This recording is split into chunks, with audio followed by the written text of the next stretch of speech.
Nem sempre a média aritmética vai ser a média mais certa para se utilizar em todas as situações. A gente também tem a média geométrica, que é isso que a gente vai aprender aqui nesse vídeo hoje. Suas aplicações, uma aplicação prática, o que é, vamos ver certinho, tá bom? Bora lá, gente.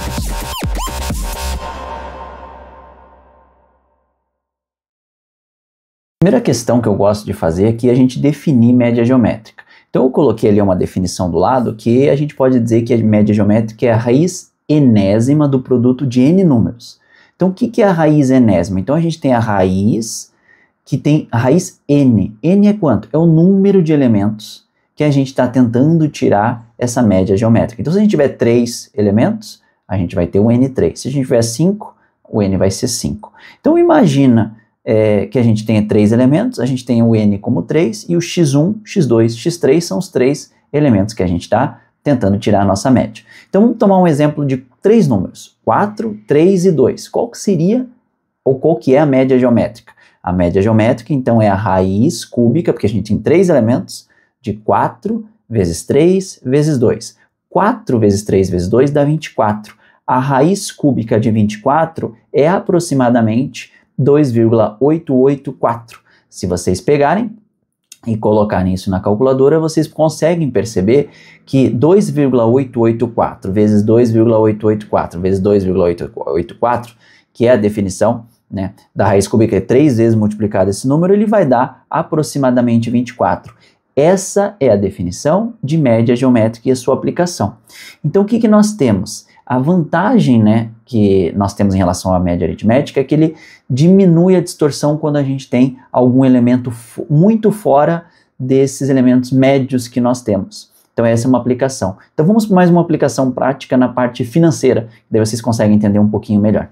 Então vamos tomar como exemplo que a gente tem um aluno de engenharia, ele resolveu ouviu de um professor da faculdade sobre as bitcoins e outros tipos de altcoins, né, que são alternative coins, que nós temos para investir. Ele foi lá, pegou R$1.000 do pai e resolveu investir.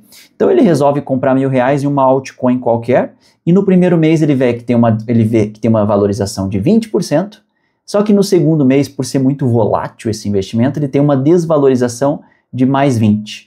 Então de menos 20%, vamos dizer. Então, ou seja, no primeiro mês 20%, no segundo menos 20%. E daí eu pergunto para ele, qual que é o seu rendimento médio? Muita gente pensa, o rendimento médio delas é 0, porque 20 no primeiro mês, menos 20 no segundo, dividido por 2 dá 0. Então essa é a média aritmética que ela está errada. Então é por isso que a gente usa a média geométrica. Então vamos lá juntos. No primeiro mês a gente teve um rendimento de 20% a mais. Então se a gente pegar 1 mais 0,2, 1,2. Se a gente pegar no segundo mês, ele teve um rendimento negativo, ou seja, teve uma desvalorização de 20%. Então, 1 menos 0,2 dá 0,8. Ou seja, rendeu só 80% teve uma perda de 20%, perdão.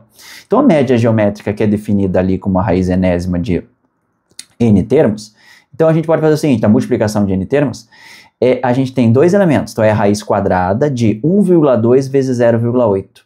Que é a raiz quadrada de 0,96, que dá aproximadamente 0,9798. Então, o crescimento médio nada mais é do que esse número menos 1, porque a gente está trabalhando em porcentagens. Isso dá mais ou menos 0,0202, que é menos 2,02% ao mês. Olha que interessante. Então, você pensa que tem um rendimento, que é 0, mas na verdade não é. Você está perdendo, olha só que interessante, em média, menos 2% ao mês do seu investimento que você teve. Então você perdeu mais ou menos R$20 no primeiro mês e mais R$20 no segundo. É estranho, né? Mas essa média geométrica que ajuda a gente a trabalhar e entender como é que funciona, tá bom? Então o que é interessante a gente falar? O que eu coloco aqui? Quando a gente está lidando com esses efeitos multiplicativos, como nesse exemplo de juros, de porcentagens, é interessante a gente trabalhar sempre com a média geométrica ao invés da média aritmética. Então, quando há variações acumuladas, por exemplo, rentabilidade de investimento, rende no mês rendimento no mês seguinte, um outro tipo de rendimento, a gente trabalha com a média geométrica. Inflação acumulada, que é muito comum a gente falar sobre no país, né? A inflação acumulada nos últimos 6 meses, né? A gente tem vários indicadores, índices que medem a nossa inflação, então isso é legal de a gente olhar. crescimento populacional, que também tem uma taxa, rendimento das empresas ao longo dos anos. Então, quando a gente falar em porcentagem, em juros, ou quando tem um efeito acumulativo, sempre pense na média geométrica. Ele é uma média que engana menos do que a média aritmética quando a gente trabalha nesses percentuais. Beleza?